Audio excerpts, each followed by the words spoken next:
ल ल ल है साथीहरू, म चाहिँ अब है बारी यता हेर्नु जाँदैछु।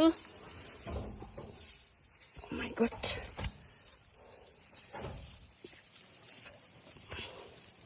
ल तपाईँहरू पनि हेर्नुहोस् मेरो बारी। ल हौ बाटो त आमै भगवान,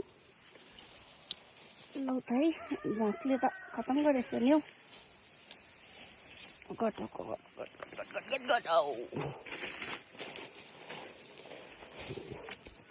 आहा, घाँसै घाँस घाँसै घाँस। इस्कुसको बोट सधैँ त इस्कुसहरू मजाले फलेको हुन्थ्यो है। अहिले त छैन, यी बोटहरू मात्रै तन्दङ्गै झुन्डिरहेको रहेछ। धेरैमा आए। यहाँ चाहिँ हाम्रो बारी हो है। यो बारी चाहिँ हामीले ओ माइ गड पहिल्यै लिएको हो नि त है। यहाँ चाहिँ बारी मात्रै अब साग रोप्थ्यो, इस्कुस। अब त के र कसले रोप्ने र, रोप्ने मान्छे गइहाल्यो।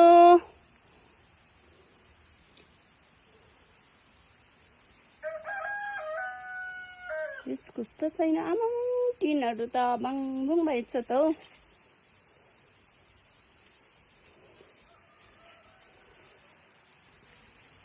गट